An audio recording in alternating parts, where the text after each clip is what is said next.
Hello, everyone. I'm Jean-Claude Beyond Mystic, and welcome to this deep woo-woo episode entitled Galactic Download with Indigo Angel. You can find her work at Indigo Angel here on YouTube and also on her website at IndigoAngel222.com. And of course, you can support her on her Patreon here also at Indigo Angel. Let's give her a big warm welcome back to the show, Indigo. How's it going? It's going well. Thank you for having me back. And I'm excited to dive into the shenanigans today with you, the deep woo-woo. It seems to me that the woo is getting deeper and deeper every day. Well, thank you so much. Thank you for being back on Indigo. Always have loved these chats that you and I have together. And of course, the audience really appreciate the way you bring down like multi-dimensional complex ideas into here, this realm for us to kind of grasp and understand and digest. And you do such a great job at that. So thank you so much, Indigo. And thank you so much, everyone, for joining us here on this live interactive show. We'll be taking your questions and your comments as we go here. But today, before I start with the episode notes, Indigo, tell us a little bit how your summer is going, what struggles you've been going through, because I think all of us right now have been challenged. People who are watching my show know that I have had some challenge also. But talk about how maybe the microcosm of our lives is also the macrocosm here of universe at the same time, and how all of that fits together. Yeah, absolutely. This summer has definitely been, let me turn my volume down. This summer has definitely been, I guess, a pretty tumultuous summer overall. I would say the energies many of us on a personal level, I think, have been going through just a lot of revelations, a lot of clearing out of old wounds, old traumas, things that maybe you thought were healed or you've already moved past or moved through are kind of resurfacing and replaying and recycling. And so for me personally, I've definitely had just a lot of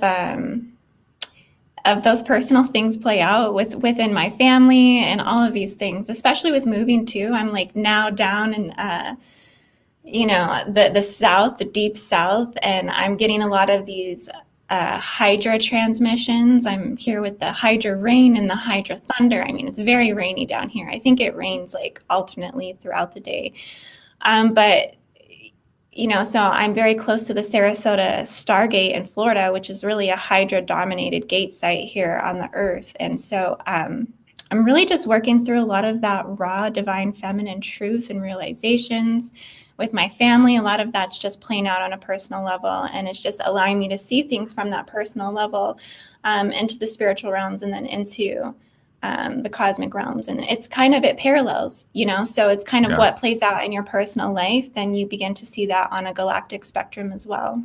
Talk about how maybe our personal relationships right now are echoing some of our relationships with our space cousins, sisters, and brothers, and how we're kind of the as above, so below, but we don't necessarily realize it when we're doing that. When we're triggered for some reason by our spouse or by our mother or father, whatever it may be. Talk about those connections and how people maybe should pay a little bit more attention to the bigger scheme of things, not necessarily just on the relationship. Yes, it's important, but it's also a message of something bigger happening behind the scenes.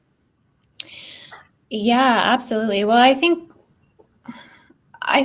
because the intelligence of the star systems and also the ET races that reside within those planetary systems, as we come into alignment with those galactic systems and those planetary alignments, those play out within our reality. Those become the collective reality fields and then also the individual reality experiences as it ignites shared soul egregores and shared soul collectives to kind of work through that same reality field template on some level. The radial systems ultimately kind of design the shared subconscious collective reality field experience. And so we kind of begin to play that out. The deities, the beings, the spiritual aspects that come forward through those alignments often come through our family members and the people that we have interactions with on a daily basis. And so as of right now, as we're kind of working through the Hydra systems and the overlapping of the Regulus systems over Hydra right now, we're seeing a lot of the darker occult forces, the birth of the demiurge, the birth of the Yaldabaoth, or the jealous god, the birth of the archons. A lot of this comes through these alignments with Regulus overlapping the Hydra system. And so this also came through the Syrian sun and the Lion's Gate. So we have a lot of the tumultuous cosmic history of these different lines and lineages and facets of the Anunnaki kind of going at war with each other too. So it's a lot of bloodline war between, the Syrian Anunnaki, the Elohim Anunnaki, the Jehovian Anunnaki, the Anunnaki Draco hybrids. Like, this plays out within us. It plays out within our DNA and within our genetics. And so, yes, it comes up for us to clear this on a collective level for planetary evolution, planetary healing. The dark forces seem to be, very heightened this year. There's a lot of clearing we had to go through, with everything that's happened with, don't want to bring up certain words that would trigger the bots to come in here and censor the show. But I mean, there's a lot of dark energy in the grids, a lot of dead energy, a lot of black miasma energy in the ley lines that have operated off of a lot of this beast mechanics, or the beast machine, that has ultimately stemmed from the desecration of the Sophianic template, which I think we're going to kind of get into today. Okay. But yeah. That's a great segue into the conversation. Thank you so much for that. And Greg Herrera saying Indigo is the boss with multidimensional woo. I agree. Wait, we have an echo now. Bring your speaker down just a little bit, Indigo. Okay, it's down pretty far. Check 1, 2. Okay, now we're back. Okay, so thank you, Greg, for that comment. That's a beautiful comment. Okay, so guys, if you want to follow along, just go to beyondmystic.net/notes. And here I'm putting notes for some of our conversations as we do these interviews that have multiple links and multimedia to share with you guys. So if you want to follow along with us, you can join us there. So as you can see here, the first item to discuss today is who and what is Sophia? And then in the context of coming up through the Hydra systems. So, Indigo. Yeah, so what I've kind of gathered is, like I just mentioned, we're really working through the Hydra systems, and it's really opening up a lot of these deep divine feminine gateways. So that kind of happens at the Mary Magdalene feast day. July 22nd is kind of like the beginning markers of Hydra, and that moves through Cancer, and then it moves all the way through September, through the Corvus systems, and even a little bit into like the very tail end of Arcturus, into October. But so right now we're just really exalted in the Hydra system, and why this is important is because Hydra really represents the like all of the divine feminine templates, the raw eternal form of those divine feminine templates. And within that is the Sophianic body, which is the solar feminine logos, or the solar feminine Christed consciousness, essentially. And within that Sophianic template, it's kind of like I don't want to call it like a hierarchy structure, but it's divine feminine God technology that kind of exists within its own stairway to heaven through its own geometry signatures, that I've been associating a lot with the hourglass. The hourglass is really defining the divine feminine God technology that's held within the grids and also within Stargate structures on the Earth. But essentially, it's kind of like the Sophianic template lives within the Hydra radial identity. It also lives within the seraphim and the angelic choirs. The Archangel Sophia is a seraphim angel. But this also expands on a genetic Grail descendancy into the Mary Magdalene Grail lines, also into the Isis Grail lines, and also into Eve from the story of Adam and Eve. So they're all kind of carrying this Sophianic body. which has ultimately been under attack for a very, very long time. And I say that because it kind of stems from the Gnostic teachings. So if you dive into the Gnostic teachings, I did kind of leave a link for you. There is one on the origin of creation, I do believe. I mean, there's a lot of writing on this and inserts on this. It comes from the Nag Hammadi text. Yes. It basically goes into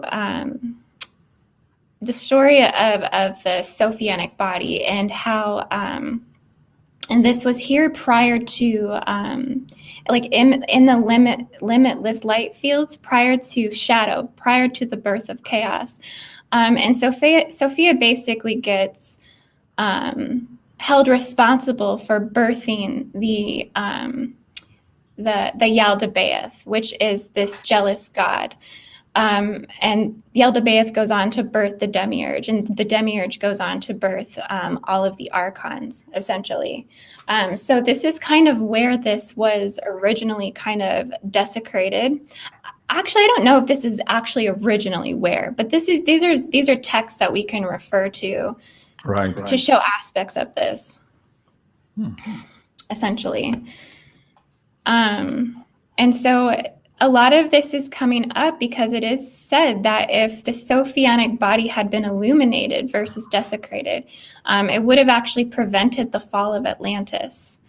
And so a lot of these beings that we speak of, like the Yaldabaoth and the Demiurge, these were the entities or the identities that were very much a force and a cause for the fall or the Luciferian rebellion, or the Syrian, Luciferian, Atlantean Holocaust, these types of things. And how do you put that in context? Oh, still some echo. How do you put that in context for today? What's happening now? And I have discussed about this a couple of maybe months ago, how all of these wars in the Middle East to destroy some of these temples, to destroy some of this archaeology that points to these stories have been in full swing here. But it appears now that maybe this year we're heading into a turning point as it comes to our origins and who we are, where we come from, how we got here in the first place, and perhaps this huge transformation for humanity that is just on our doorstep now as we have entered the age of Aquarius. So how do you tie all of that in for the audience? Well, when you think about the desecration of the Sophianic body, and it being very connected with the seraphim. Well, the seraphim, the Sera is serpent. It's serpent mythology. And you look at the desecration of the Hindu temples, and India really being where the Nagas, the frequency of the Nagas lives energetically within the grids. And then you have all this desecration of the temples there. So, I mean, there's definitely some underlying explanation to areas of the grids or areas in the planetary locations where we can visibly see the Sophianic body being desecrated, essentially. Okay. At this point, do you want me to bring up maybe some maps for the audience? Where do you want to go from here? I'm just going to the notes. Yeah, I was just kind of reviewing some of my notes here too, because I feel like there are some points I wanted to hit. Yeah, we can get into some of the grid locations as well. In the meantime, somebody was asking me to put up the PayPal tip jar. So let me bring that up on the screen for the audience. And thank you so much, everyone, for supporting the show. And if you have any questions for Indigo, please put them in high caps. It's always easier for me to take out and pluck out from the fast-moving scroll here while I'm having this conversation with our guests. So thank you for that. Okay. Indigo. I kind of wanted to talk about, though, some of the things that were actually happening because of the desecration of the Sophianic body. So a lot of divine feminines that feel very connected to the Mary Magdalene Grail lines, that feel very connected to the Isis, emanations or, embodied identity. A lot of them are having a lot of extreme symptoms in their cycles, because the Sophianic template and the Hydra template, the Seraphim template, it really emanates through the womb. in terms of psychic interpretation and in terms of how we see this core central drama of the universe, because that's what it really represents. This is the core drama. Going back to the fall of Atlantis, this is the core drama. This is the shared trauma, the shared fractured experience of the subconscious of humanity. And this really goes back to that Sophianic body being desecrated. So for divine feminines, a lot of them are experiencing that through their cycles, extreme cycles, infertility, seeing it through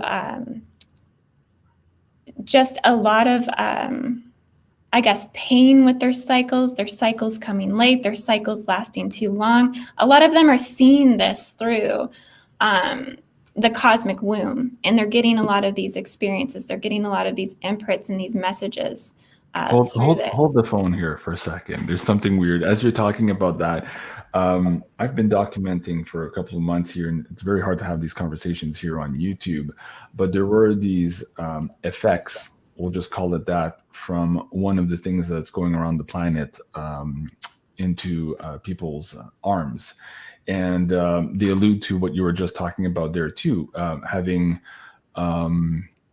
distortions in their cycles, heavier, lighter, all of these things. And I wonder if one is correlated with the other.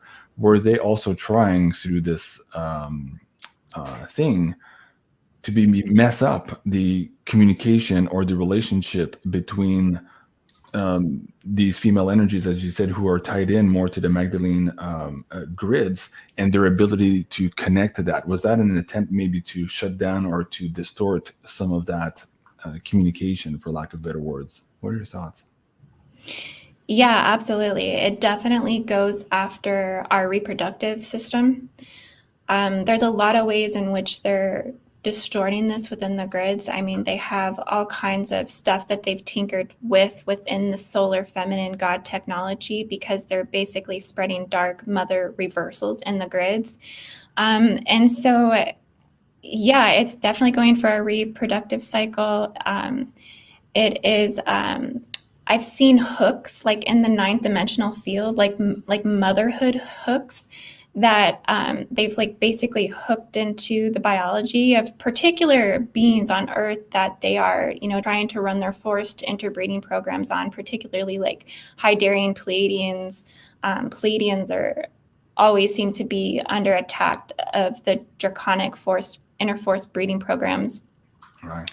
And so they're going after the reproductive. They're going after the 9th dimensional field within the biology.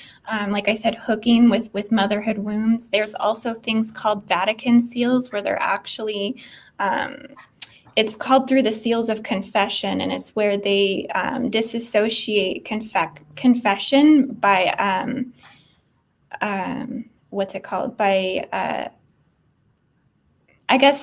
putting like a middleman in between one and God, basically. And they tie these extensions from the Vatican seals down to the reproductive system. So that way they can basically keep memory from being passed on to further generations and things like this. So there's a lot that is so evil when you think about it. And just a couple of years ago, the Pope through the Vatican had put out this press release, and in it, I'm just paraphrasing here, but you guys can go and find that article. This was mainstream news at the time, but he essentially said that it was dangerous for man to have a direct communication with God, and therefore man should go through the church and the representation of God here on earth, which is the Pope. And I was like, excuse me?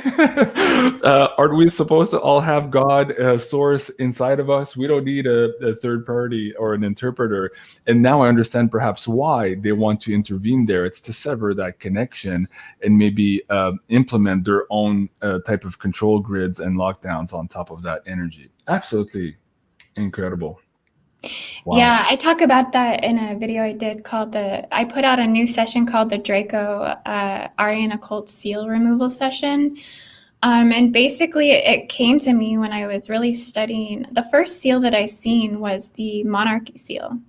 Is that one on your YouTube or is that on your Patreon? It's on my YouTube, the Aryan Occult Seal Removal. This one here? Yeah. Okay. Mm-hmm. That up for the audience here. And Yeah, you could pull up the picture. There should be a. Keep going. I talk a lot. Okay. That picture there, yeah. Okay, let So me pause I here. basically started seeing seals similarly to the Jehovah and Anunnaki seals. And it took me a long time to fully see all of them. But it came to me when I had been studying the monarchy, and the monarchy seal is the first one what I seen, and it's a seal that basically it's been stamped by every living reigning monarch in wax, and it's encoded energetically about 2 inches below the rib cage. And so these are all Draco seals. They are much more advanced and much more traumatic than the Jehovah and Anunnaki seals. I can tell you this, because they're just more fresh within the collective trauma and pain bodies of the earth. But yeah, the Vatican seal is about at the 8th dimension. It's up and about the causal, and then it ties down into the. I didn't actually have the ropes in there, but that one ties down into the ovaries. Oh wow. Okay. Yeah. Wow. Huh. Okay, I put the link down for people to go watch that. That's a really heavy video in and of itself. You got an hour's worth of information. Yeah, that one. That we would really have to dive in, but it's definitely affecting a lot of things. Wow. Yeah. That's wow. That's fascinating. I'm looking for a tweet I put out the other day and see if I can bring it up very quickly. I know I've been pushing a lot of stuff through Twitter. While I look for that, folks, also maybe join me on Telegram. I saw again just before we went live today. Oh man, I missed a notification. Apparently YouTube doesn't send out the notification for my live streams to everyone, even though people click that little notification bell. So do follow me on Twitter. And if you look in the description box of this video as well, you'll see the link to my Telegram. And so both on Twitter, Telegram, and also on Facebook, I post typically 24 hours before my episodes, so my live episodes. So at least it'll give you a heads up to know when my shows are coming up. And that is one way to circumvent maybe the fact that YouTube is not pushing out these notifications here. Okay. Man, I'm scrolling really fast here as I'm talking to see if I can find that original tweet. Oh, this one here. Okay. As we're talking about the monarchs and as we're talking about the papacy, I thought this quote by Denis Diderot was absolutely beautiful. Man will never be free until the last king is strangled with the entrails of the last priest. So I'm like, okay, yes. And so now putting that in context with what you've just shown us with those seals, it makes a lot more sense. Man, crazy times we're living in, Indigo. Absolutely fascinating. How well, I think it's because there were seals placed between timelines. There were seals placed between the Atlantean systems. So as we kind of transition into the 6th subrace or into the 6th root race, we're in the 6th subrace right now. We couldn't really see what the Aryans did. Right. The Aryan occultists did, but now that we're kind of coming out of that, now we can kind of see what they went in and distorted, and they're much more advanced because they had all of the technology handed down from their Atlantean forefathers, and so those seals between the Atlantean and the Aryan timelines are basically a little bit cracked and fractured, and they're bleeding through. The fallen Metatronic systems is kind of what carries us over into the Aryan distortions. And so a lot of us have been working really hard to clear the Anunnaki death seals. And so I feel that those are actually starting to kind of subside in some ways. There's been a lot of healing there. There's been a lot of sending reverse reverberation or codes of intention back to the earth to receive those messages that those distortions are no longer really needed here. And so now we kind of have to bring attention to what the Dracos have kind of done here. And so that's kind of where I focus a lot of my work right now, is to uninstall the evil technologies, essentially, and help reinstall the feminine God technologies. That really is kind of the celestial principle of the Hydra system. Mm-hmm. I don't want to put you too much on the hot seat here, but let me ask you this question. As you're talking about some of these seals no longer having the strength they used to have, why do you think that is? In one hand, yes, we're having energies maybe from our galactic central sun. We're moving into the age of Aquarius. So all of these energies are in favor of humanity in this next evolutionary step that we're about to take. But is it possible also that some of these forces have decided to leave and maybe abandon this takeover of this particular solar system and planet? This is the conversation I was having with Penny Kelly here in the show ETs and Human Trafficking. So I'm curious to hear what your thoughts are as you're tuning into all of this. Has a major force left or abandoned, or at least partly abandoned, some of their plans for this enslavement here on this planet?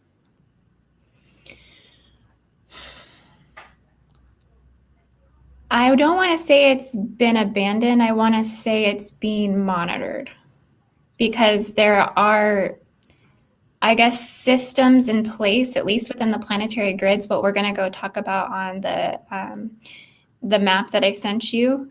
Mm-hmm. I think that they don't have to necessarily be here to enforce it. And I think that a lot of the collective is waking up to shine light and is becoming more conscious of what has been done here. So the more that something becomes conscious, the less effect that it has on humanity and on the collective, because now there is awareness. Now, now we can see it. I think that's kind of what's happened, particularly at least within the Atlantean occultism, that there has been a huge boom of awareness within the consciousness community of the Atlantean distortions. And so I think there's been a lot of clearing and a lot of healing there, and that this summer kind of really represented a lot of that tumultuous energy leaving. And that's why it was so difficult for so many of us, is because a lot of that was kind of kicking and screaming on its way out. But the technologies have evolved, and the technologies, I think, on some level are beyond what Anunnaki and what the Draco have maybe even done here. Maybe that the dark forces of that came to kind of set up camp in what I'm calling is the beast machine. Right. And now it's being monitored and enforced through the hybridization programs here on the Earth. Okay. Yeah, that's a whole other show. Okay. But no, thank you. I appreciate your point. We can talk about it a little bit, though, in the map that I sent you. Okay, so the dark grid, that one? Let me go back to the other one. Okay, hold on. Let me show it to you on the screen here and for the audience to follow us. This one here? Yes. Okay, I'll do that one first. And then we had this one too also. Did you want to speak about this first and then the map, or you want to go to the map first? Sure. So just been doing some group remote viewing and working with a lot of people one-on-one with remote viewing, which I do offer as a service on my website and on my Patreon as well, if you want to learn how to do these things. But essentially, this is just a location here. I believe it's called the Hagia Sophia. It's in Turkey. And this is a temple where some of the first mosaics of the seraphim were, I guess, brought to the world. You see the golden chalice. I've been getting a lot of visions of the golden chalice, the 13 stars.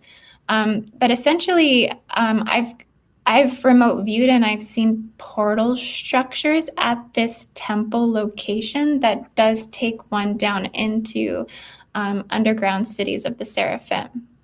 Now, I think there are a lot of underground cities of the seraphim, and they're kind of being oppressed or being held in secrecy until the seraphim energy basically overcomes the desecration of the Sophianic body in the collective. And so they're being, I guess, held in safety, so to speak. Wow, that's fascinating.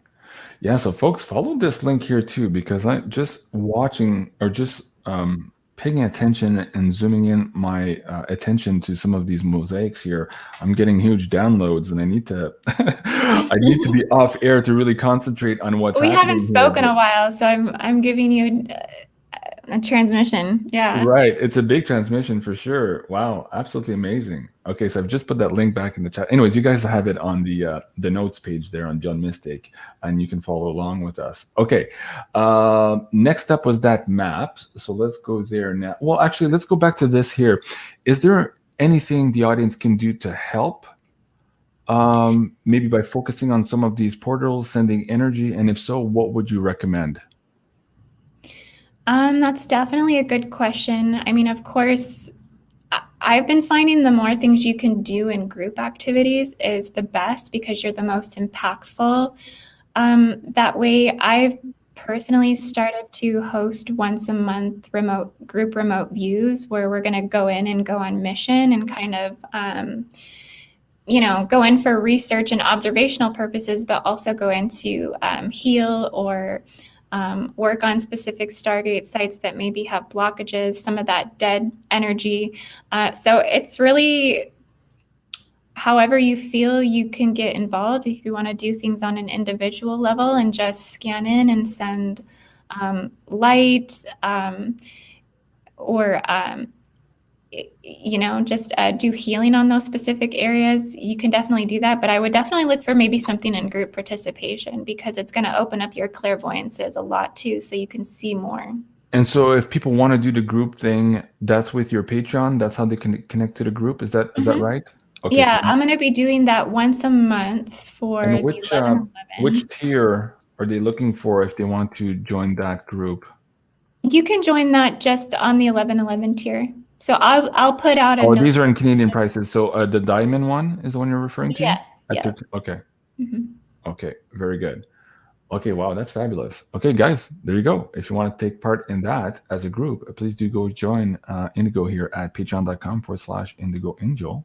Again, all of these links are in the description of this video, but let me put it back into the live chat for you guys as well. Okay, so now back to this map. Set us up here a little bit here. What are we talking about, Indigo? Okay, can you zoom in for me, please? Yeah, I'm going to try to do that because last time I did that, we were having some weird issue. Okay, maybe just about here for now. Does that work for you? Let's go all the way into the blue marker underneath number 1. So every time I've come on your show... Oh, is that the eye of... Sahara, yeah. Yeah, okay. So every time I've come on your show, I've gotten so many questions about the Rishat structure. And after kind of spending some extensive time looking into it and doing a remote view on it, I do feel that it is the true location of Atlantis, especially if you start to break down Plato's description of it. And it's very important to go by Plato's description because he's the one that really brought forth and published the story of Atlantis in his dialogue, Timaeus and Critias. He brings forth a immense amount of description about it. Can you go back to it? Because as I stare at it, I literally just start to.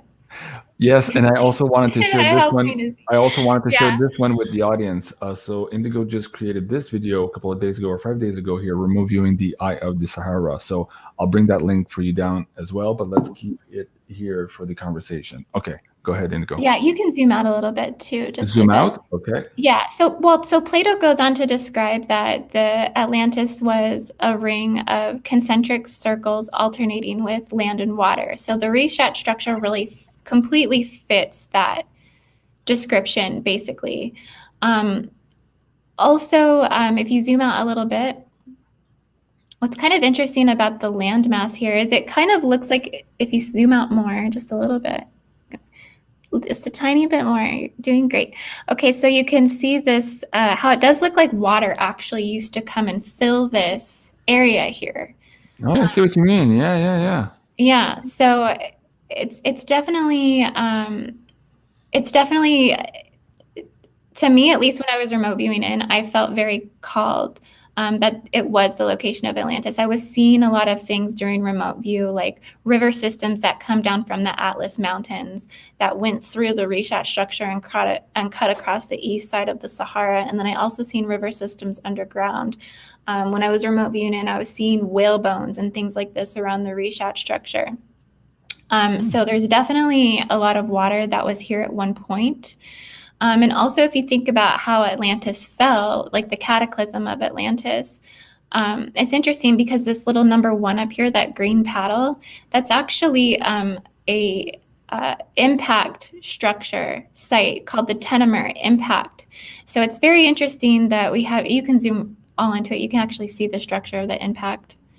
I highlighted it. It's Yeah, there I you drew a go. little thing around it, but it really does look on some level like there maybe had been an impact, because then if you go and zoom back out, you can kind of see how that whole continental shelf kind of looks like it's almost fractured and kind of leads into the Atlantic Ocean. You can kind of see how the sands, like the whole continental shelf is kind of knocked down. Like you can see the sands look like they're going into the Atlantic Ocean. So Yeah. it's just, it really does kind of fit the description of it on a lot of levels. I mean, also, if you think about the story of Atlantis being, was, I believe, created by Poseidon, and Atlas was his first son. Well, Atlas was also considered the king of Mori, the king of Mauritania. And so I just find it kind of synchronistic that we have this king of Mori, Atlas. Why wouldn't that be his kingdom, in Mauritania there? And so why this came up so heavily also through the Lion's Gate is we have this was coming through the Syrian sun, because the Syrian sun was moving out behind our sun through the Lion's Gate. And so a lot of those extending bloodline, cosmic history, bloodline wars between the Syrian Anunnaki and the Syrian Elohim and the Syrian, the Anunnaki Elohim, all these different facets, right, that were connected and associated with Atlantis, really kind of came up through the Lion's Gate, because we had this, just this re-emerging of this into the collective subconscious shared experience and memory. And so I really do feel that the Eye of Sahara is a metagalactic gateway, and it's kind of working as a grid functioning system into the beast mechanics of the Earth. So if you go back to the map, I'll kind of show you what I mean by that. Okay, hold on a second here. I love this visual for the audience here as you're doing your remote viewing and writing down what's coming up. I think. Yeah, I'm really starting to get into remote viewing. Like, yeah, I realized that I was always doing it before. But now I'm just like, okay, I'm going to just start. I love it. Let me bring the link down for the chat here before we move back to the other screen. Okay, so that's in the live chat now. And I noticed this beautifully coiled serpent candle holder here. I love it. Yeah. It's beautiful. I love that too. Thank you. I love the other one too. What's that? Is that smoky quartz or is that rose quartz, the other candle here? I believe it's clear quartz, but it's just a little bit dirty because I've had a lot of candles in it, and it's moved with me a lot. So I love that one too. Absolutely amazing. Okay, talk about an antenna to do your remote viewing amplification with. Oh yeah, I definitely am also using certain things when I do remote views, like shungite. Yeah. Do you want to show it up on the screen there? Because I've been finding in a lot of these gate sites, particularly the Kaaba, it's very radioactive. And so you just definitely need protection when you go in, because you will absorb that. Yeah. I use the black shungite cube here for my episodes as well. And anyways, we'll get back to that. Yeah.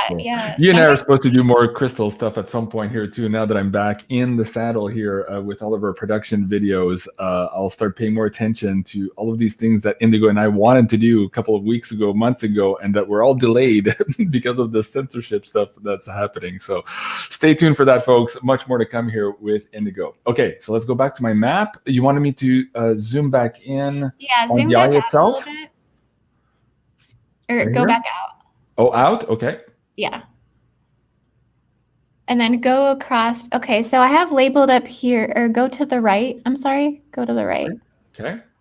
So what I was seeing psychically, at least through the Lion's Gate, was that there was an initiation point in the Temple Mount, because the Temple Mount is the physical location of the Golden Gate. It is the physical location of the Lion's Gate. There's actually doorways there that are called Lion's Gate or the Golden Gate. And through the Golden Gate, I was seeing like a Sophianic Messiah or a feminine Messiah that was coming through that gate.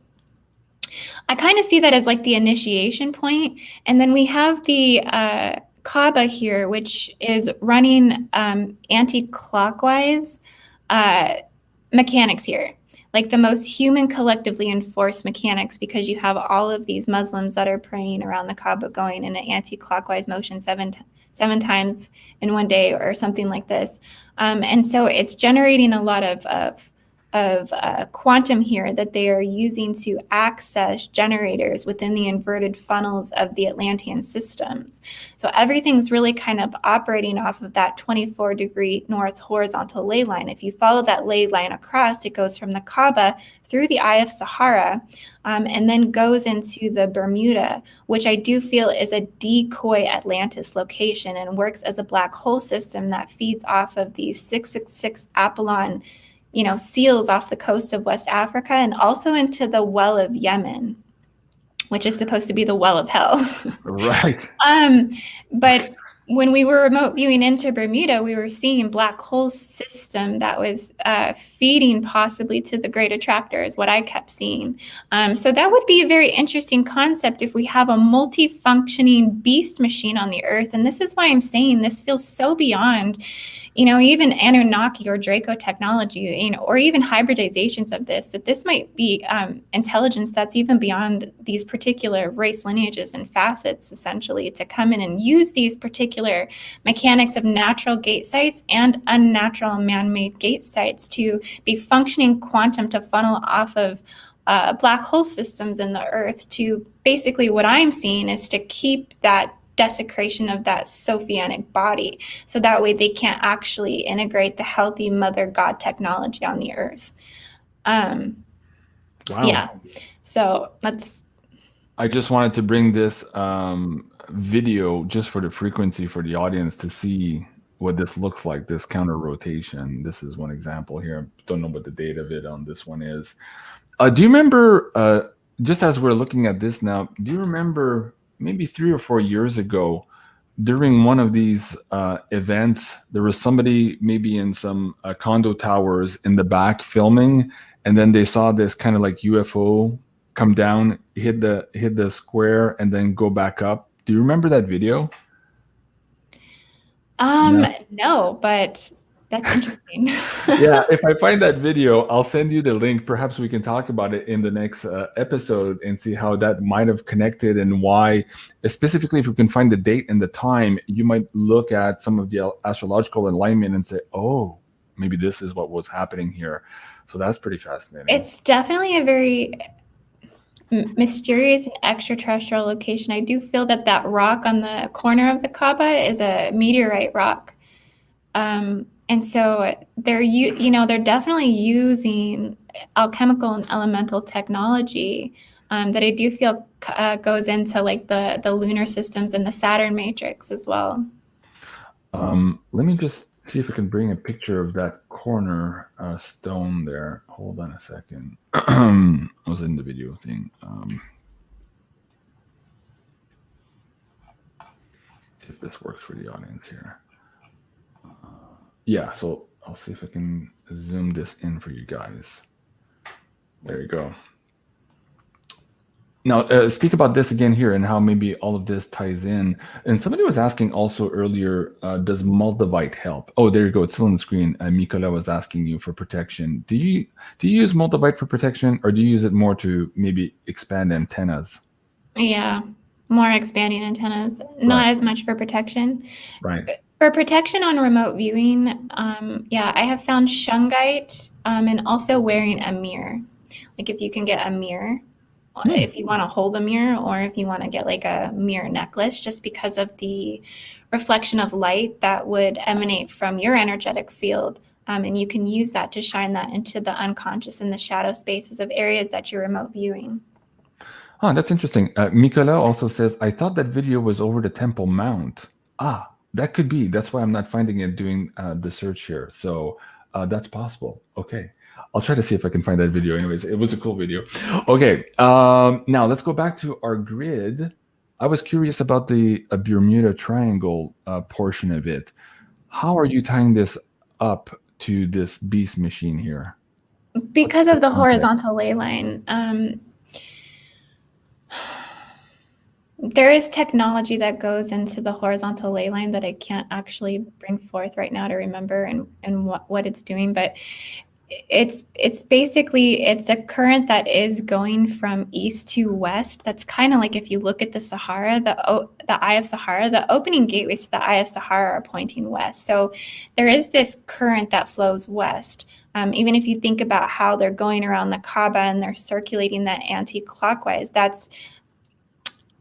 it's an unconscious collective enforcement of the flow of the way that ley line is generating. And so it's just interesting that, we've always kind of seen the Bermuda as maybe the location of Atlantis, or that it's under the water in the Bermuda, that there's, crystals, the 13 crystal skulls or the crystal generators of Atlantis are down there. I kind of feel that it may be a decoy location, and that if the true cataclysm happened and actually, knocked that continental shelf off of the northwestern corner of Africa, that it may have moved that portal structure from underneath the Eye of Sahara to maybe somewhere under the Bermuda. And that they're using that technology to either hold down the fabricated structures of the beast machine, which would be these, patriarchal type control structures. I do know a lot of these Stargate systems are also being used as pinpoints to hold down the fabrics of the overlay control grids, particularly the Aquilon Anunnaki system, which is one of the strongest, most powerful control grid on the Earth. And so, there's just a lot that's happening there. As we were remote viewing in, we kept seeing a hourglass symbol rotating in the center of the Bermuda, and that those hourglass geometries may be representing time portal passages that may even need to be flipped as you're going into the gate system. And so there's just a lot about that location. It is very heightened with geomagnetic energy. So it is definitely pulling energy down into the funnel system, which I feel through remote view was seeing that it could be accessing or generating or pulling energy to the great attractor. Okay, fascinating. As I was looking at the map too, the Gulf of Aden, you and I had a video on this a couple of months ago, and then maybe a week after or 2 weeks after, something happened there, and somebody was talking about deep woo-woo stuff in the mainstream news. I'm like, wow, that's so cool. And now I forget what it was. And again, I've been so busy in the last couple of weeks here to track all of this stuff. But again, it's just so fascinating how you decode stuff, and then a couple of weeks later in mainstream news, something happens at those locations you're talking about. So it's absolutely fascinating. Okay, so I found this video. This might be a copy of it. For some reason here, it says 2020, but I believe it was before that. Anyway, there's this little UFO, unidentified object here, just hovering over. Let me play this clip here, and at a moment, it'll go right down to it and then come back up, and everybody's like, "Whoa, what the hell just happened?" So I don't want to play the volume there. I don't have permission for that, but see how it's coming down now? And then I believe it shoots right back out, like really, really rapidly. And the people who were filming this were like, "Whoa, what the hell?" Yeah, it's a very heightened, powerful gate site on the Earth. Yeah, absolutely. So there, it's still there. Hold on. Still there. At one point, it zips out. Oh, maybe here. Did it zip out already? Yeah, I think now they're trying to track it. I mean, it happened very fast. There was another video I saw that was a little bit more clear than this. Like there's a little bit more resolution. At any rate, okay. I thought I'd bring it in. It could tie into something we're talking about here. And yeah, so Mika's saying, yeah, that's the right one. Okay, just not the right quality one we're looking for. At any rate. Okay, so let's go back to the map. Is there anything else here that you wanted to bring up for the audience? And then there's another map you sent me. Oh, yeah, so show. How and why I think that's a decoy location of Atlantis is because I feel that those are the gate systems that they use to actually place the J seals. So if you pull up the other map. Okay, hold on a second here. The black grid one? Yes. Okay, bring that up. Okay. Okay, so you can see where all of those are located. They're all in the 70-degree west vertical ley line that runs through the east side of North America down through the west side of South America. And these are all of the seals. These are considered the unnatural death seals that they basically implanted into the biology. They're also in the grid structure of the earth, but also in the biology of the human physiology, essentially. And this is kind of where all those are located. So I do feel that the technologies of this beast machine may be what is holding down these implants into the grid, essentially. That it does operate off of from the Bermuda Triangle, essentially. So if you like zoom into it, you can see, because I think I have the Bermuda, that round circular one there in between. Yeah, that is the Bermuda there. So you can see how they all run through that. Right. Yeah. So it's multi-dimensional grid systems functioning to keep, control systems in place and keep people where they want them to be, essentially. But the good thing is we do have the technology to remove these things.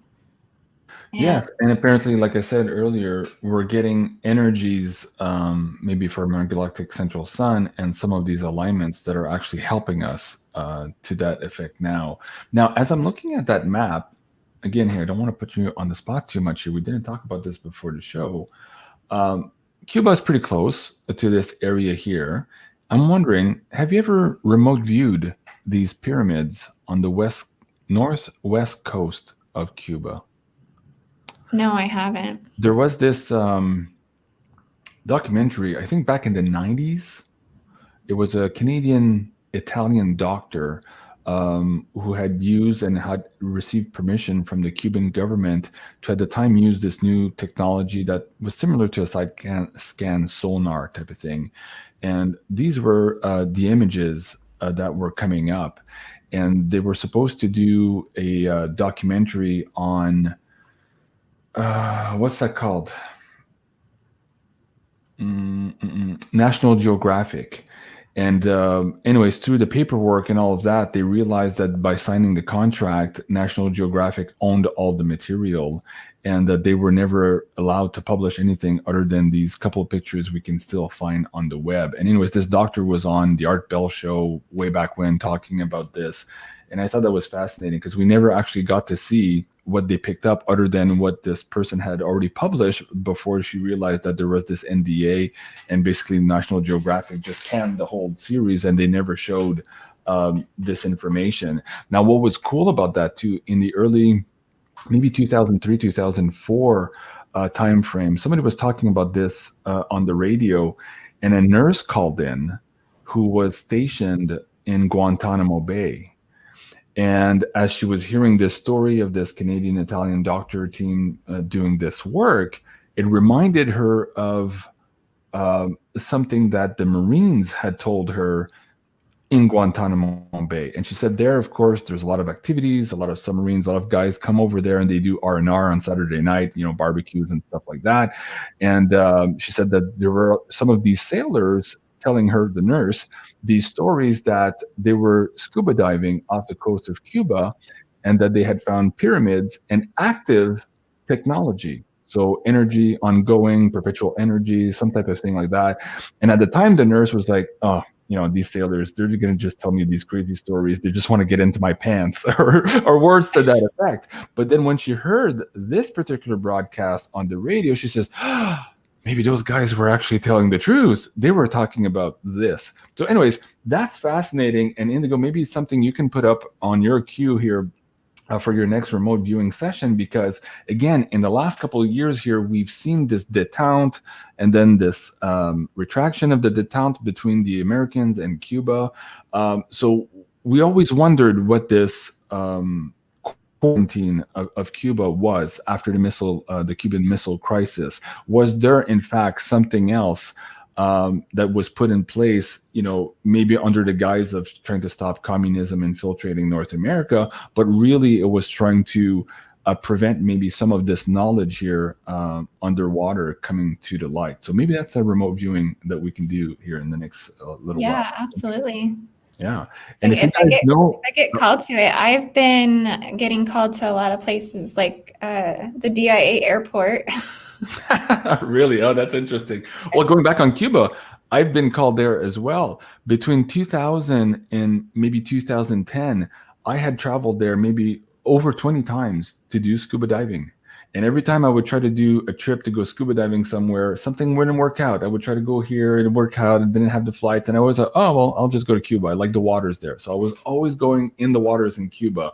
And this apparently at the same time as something was being activated underwater there. So I was wondering, now that I heard all this years back, I'm like, was I connected to something there also? Yeah, underwater that's interesting. happening? It makes me wonder if those are Atlantean related on some level. Who knows? Yeah. Could be absolutely fascinating. All right. Wow, time flies. We're already 55 minutes in Indigo. Let me go back to your last map here, the dark grid. Is there anything else here that we need to share with the audience? I just kind of wanted to highlight that those J seals are running through that Bermuda location, that Stargate there. So, I mean, it does really seem to me that that's interconnected to the functioning of those other particular horizontal ley lines that could be generating across the Atlantic. Okay. Alrighty. So let's go back to our notes. I was just scanning the comments here as well. Was there anything else here? Okay, so we talked about that. I think we're almost there for the show. Yeah, we did good. We did good. All right. Hey, we're right on time too. Is there anything else, Indigo, before we go today that you want to share with the audience, either from your notes that you took and we forgot to talk about it, or is there anything else now maybe in the conversation that we had that sparked your interest here and you think is important to share with the audience? I think what I was talking about earlier with the Sophianic body, a lot of this raw divine feminine truth coming forward. I think we're getting closer and closer to understanding the truth of creation. I think that's what's kind of revealing more as we continue to go through these repeating cycles of our subconscious collective shared experiences. It's just pushing us to more of that truth to be revealed, and to eliminate the demonization, to eliminate the corruption, and eliminate the evil technologies that are running here on the earth. And so I think as our consciousness expands, more of that truth keeps being revealed. And that's why it is so important for us to understand these more occult star systems as Eva Fly, because they're just holding so much more of the story. I think when you look into the Gnostic teachings and you go back into the Yaldabaoth, it really kind of shows us, at least from their perspective, that this jealous god, this Yaldabaoth, was the one that was actually responsible for what happened in the Garden of Eden, and it actually was the serpent who was trying to protect them from this Yaldabaoth, this jealous god. And so I think so the serpent was the good guy in all of this. Yeah. Right. The serpent represents that Sophianic eternal wisdom. A lot of people also believe that the serpent represents Lilith, who was that first original template of the divine feminine, and because she wanted to be equal with Adam and not lay under Adam, they kind of demonized Lilith and then gave us the version of Eve instead.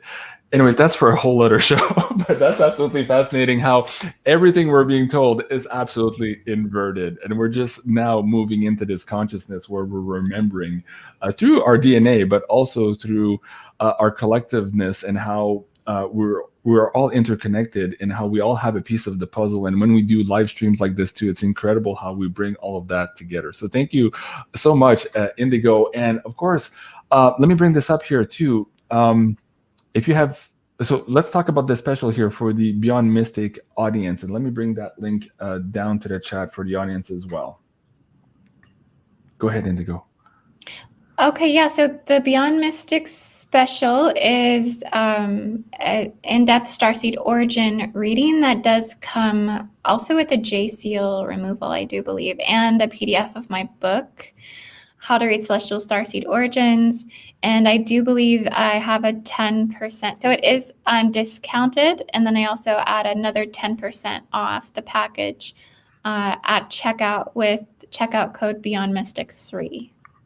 For your Beyond third. Mystic 3. Okay, let me write this. Yes. Let me bring this down here for the audience in the live chat as well.